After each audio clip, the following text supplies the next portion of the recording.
प्रश्न नम्बर 17 मा छ राष्ट्रिय परीक्षा बोर्ड प्रशासन सहायक दोस्रो पत्रको लागि। प्रश्न नम्बर 17 सुशासन व्यवस्थापन तथा सञ्चालन नियमावली 2065 अनुसार विभागीय प्रमुखको काम कर्तव्य र अधिकार स्पष्ट पार्नुहोस्। सुशासन व्यवस्थापन तथा सञ्चालन नियमावली 2065 को नियम 5 अनुसार ऐनको दफा 12 मा उल्लेखित काम कर्तव्य र अधिकारका अतिरिक्त विभागीय प्रमुखको अन्य काम कर्तव्य र अधिकार देहाय बमोजिम हुनेछन्। क आफू बहाल रहेको विभाग वा मातहत निकाय आयोजना र कार्यालयको प्रगति विवरण लिने वा लिन लगाउने, त्यसको समीक्षा गर्ने वा गराउने र त्यसरी समीक्षा गर्दा वा गराउँदा देखिएका समस्या समाधान गर्न पहल गर्ने, स्थलगत निरीक्षण गर्ने वा गराउने वा तत्सम्बन्धमा आवश्यक निर्देशन दिने। त्यसरी आफू बहाल रहेको विभाग वा मातहत निकाय आयोजना वा कार्यालयबाट कुनै उपयोगी उदाहरणीय सृजनात्मक अनुशासनात्मक वा अनुसन्धानात्मक कार्य भइरहेको छ भन्ने कुराको कुनै स्रोतबाट जानकारी प्राप्त हुन आएमा वा निरीक्षणबाट सो कुरा देखिन आएमा सम्बन्धित पदाधिकारीलाई आवश्यकता अनुसार प्रोत्साहन गर्ने वा गराउने। आफू बहाल रहेको विभाग वा मातहत निकायबाट प्रचलित कानुन, नेपाल सरकारको नीति, कार्यक्रम वा निर्णयको विपरीत कुनै कार्य भइरहेको छ भन्ने कुनै स्रोतबाट जानकारी प्राप्त हुन आएमा वा निरीक्षणबाट सो कुरा देखिन आएमा त्यस्तो कार्य हुन नदिन वा हुनबाट रोक्न सम्बन्धित पदाधिकारीको ध्यानाकर्षण गर्ने वा गराउने। अनि मातहतका निकायहरू बीच समन्वय गर्ने वा गराउने। प्रश्न नम्बर 18 सुशासन व्यवस्थापन तथा सञ्चालन नियमावली 2065 अनुसार कार्यालय प्रमुखको काम कर्तव्य र अधिकार स्पष्ट पार्नुहोस्। सुशासन व्यवस्थापन तथा सञ्चालन नियमावली 2065 को नियम 6 अनुसार ऐनको दफा 13 मा उल्लेखित काम कर्तव्य र अधिकारका अतिरिक्त कार्यालय प्रमुखको अन्य काम कर्तव्य र अधिकार देहाय बमोजिम हुनेछ। क आफू बहाल रहेको कार्यालय मातहतका सरकारी निकाय वा आयोजनाको नियमित रूपमा स्थलगत निरीक्षण गर्ने वा गराउने, प्रगति विवरण माग गर्ने, समीक्षा गर्ने र त्यसरी समीक्षा गर्दा देखिएका समस्या समाधान गर्न पहल गर्ने वा आवश्यक निर्देशन दिने।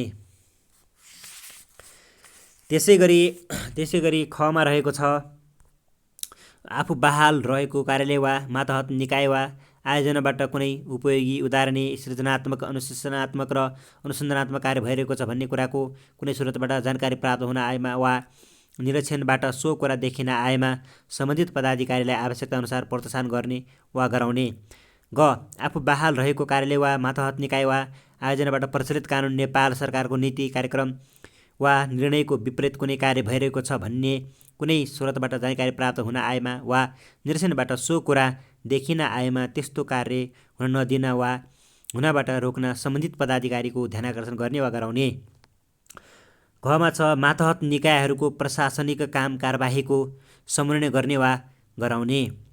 19 प्रश्न नम्बर 19 मा छ सुशासन व्यवस्थापन तथा सञ्चालन नियमावली 2065 अनुसार लक्ष्य सहितको कार्यक्रम तथा प्रगति सहितको प्रतिवेदन सम्बन्धमा गरिएको व्यवस्था स्पष्ट पार्नुहोस्। सुशासन व्यवस्थापन तथा सञ्चालन सम्बन्धी नियमावली 2065 को नियम 7 मा लक्ष्य सहितको कार्यक्रम तथा प्रगति सहितको प्रतिवेदन पेश गर्नुपर्ने सम्बन्धमा देहायको व्यवस्था गरिएको छ। 1 सरकारी निकायले आर्थिक वर्ष सुरु भएको 15 दिनभित्र सो आर्थिक वर्षको लक्ष्य तोकिएको वार्षिक कार्यक्रम सहितको विवरण तालुक निकायमा पठाउनु पर्नेछ। 2 सचिवले आफू बहाल रहेको मन्त्रालय तथा सोसँग सम्बन्धित परियोजना र मातहत निकायले प्रत्येक महिना सम्पादन गरेको कामको मासिक प्रतिवेदन पठाउँदा कार्य सम्पादन भएको महिनापछि लगत्तै आउने महिनाको 15 गतेभित्र प्रधानमन्त्री तथा मन्त्री परिषदको कार्यालय समक्ष पठाउनु पर्ने।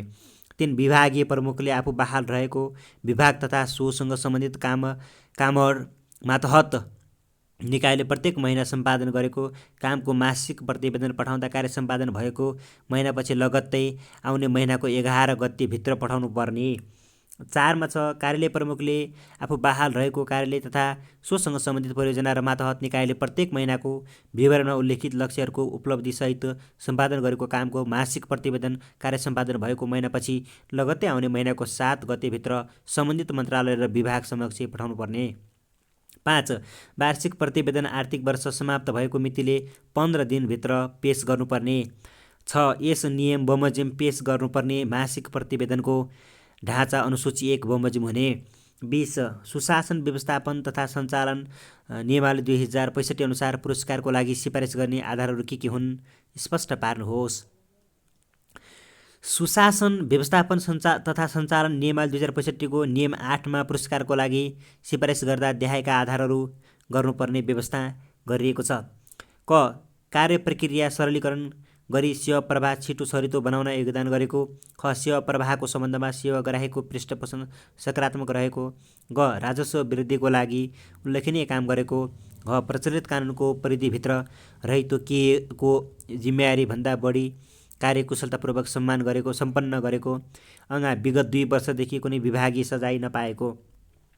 पुरस्कार दिँदा वा पुरस्कारको लागि सिफारिस गर्दा पुरस्कार दिन लागिएको वा पुरस्कारका लागि सिफारिस गरिएको कर्मचारी के कस्तो कारणबाट पुरस्कार पाउन योग्य भएको हो सोको स्पष्ट कारण र वस्तुनिष्ठ आधार खुलाउनु पर्ने र आवश्यकता अनुसार त्यसलाई सार्वजनिक गर्न सकिने। पुरस्कार दिँदा वा पुरस्कारको लागि सिफारिस गर्दा प्रत्येक आर्थिक वर्षमा सम्बन्धित निकायमा बहाल भएका कुल कर्मचारी सङ्ख्याको 5% नबढ्ने गरी पुरस्कार दिन वा पुरस्कारको लागि सिफारिस गर्न सकिने व्यवस्था गरिएको छ। त्यसैगरी प्रश्न नम्बर 21 छ पदीय वा पेशागत आचरण सम्बन्धी सुशासन व्यवस्थापन तथा सञ्चालन नियमावली 2065 ले गरेको व्यवस्था लेख्नुहोस्। सुशासन व्यवस्थापन तथा सञ्चालन नियमावली 2065 को नियम 13 ले सार्वजनिक पद धारण गरेको व्यक्तिले आफू पद बहालमा रहँदा देहाय बमोजिमको पदीय वा पेशागत आचरण पालन गर्नुपर्ने व्यवस्था गरेको छ। क अनुशासनमा र इमान्दारी र तत्परताका साथ कर्तव्य पालन गर्नुपर्ने। ख राजनीतिक वा अवाञ्छनीय प्रभाव पार्न नहुने। त्यसैगरी गमा छ राजनीतिक दलको सदस्यको रूपमा कार्य गर्न नहुने।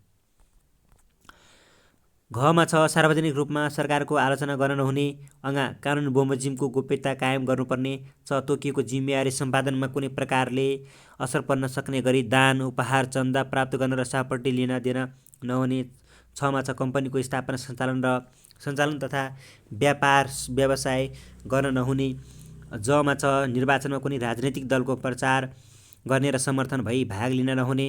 झमा छ कर्तव्य पालन गर्दा शिष्ट र मर्यादित व्यवहार गर्नुपर्ने।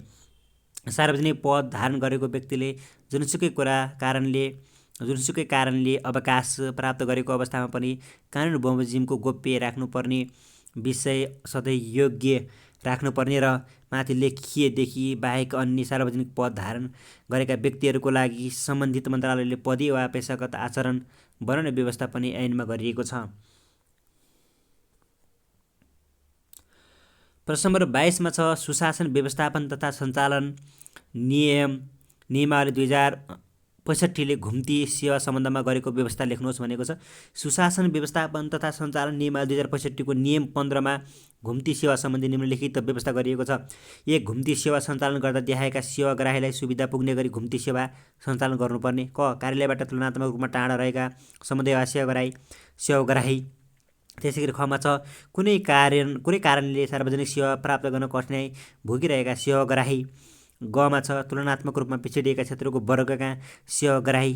2 मा छ घुम्ती सेवा सामूहिक वा अलग अलग रूपमा सञ्चालन गर्ने गरी सम्बन्धित प्रमुख जिल्ला अधिकारीले संयोजन गर्नुपर्ने। 3 घुम्ती सेवा सञ्चालन गर्नुअघि त्यस्तो सेवा प्राप्त गर्ने लक्षित वर्गलाई जानकारी हुने गरी सूचना सम्प्रेषण गरी जिम्मेवारी सम्बन्धित कार्यालय र प्रमुख जिल्ला अधिकारीको हुने। 4 घुम्ती सेवा सञ्चालन सम्बन्धी प्रतिवेदन त्यस्तो सेवा सञ्चालन गरी कार्यालयमा फर्केको मितिले 7 दिनभित्र तालुक निकायमा पठाउनु पर्ने।